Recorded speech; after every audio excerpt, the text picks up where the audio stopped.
I am confused. Being philosophically consistent and being a very honest person, I'm sure you can tell me where God came from.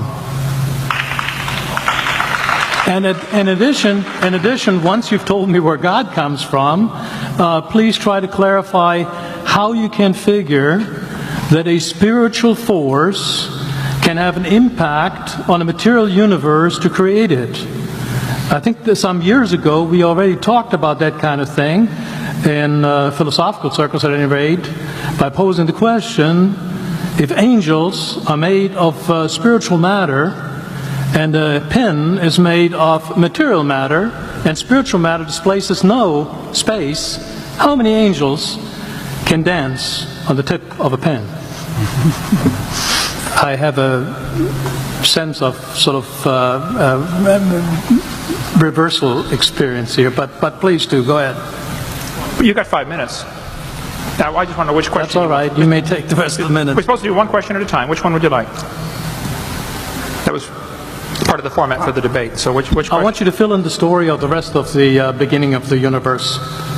God, spiritual matter, impact on material matter. Okay. So 2 questions. All right. Go ahead. All right, your question, where did God come from, assumes that you're thinking of the wrong, obviously it displays that you're thinking of the wrong God, because the God of the Bible is not affected by time, space, or matter. If he's affected by time, space, or matter, he's not God.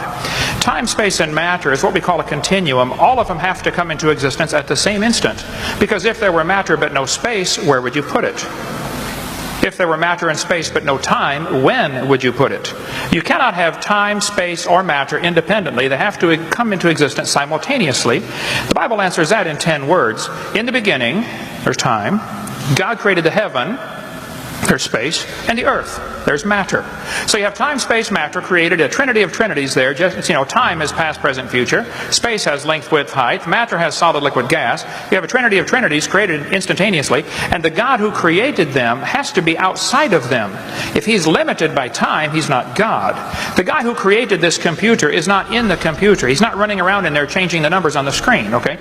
The God who created this universe is outside of the universe. He's above it, beyond it, in it, through it. He's unaffected by it. So the concept that a spiritual force cannot have any effect on a material body, well then I guess you'd have to explain to me things like emotions and love and hatred and envy and jealousy and rationality. I mean, if your brain is just a random collection of chemicals that formed by chance over billions of years, how on earth can you trust your own reasoning processes and the thoughts that you think?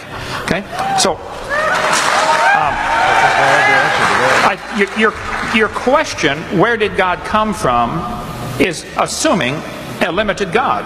And that's your problem. The God that I worship is not limited by time, space, or matter. If I could fit the infinite God in my 3-pound brain, he would not be worth worshiping, that's for certain. So that's the God that I worship. Thank you.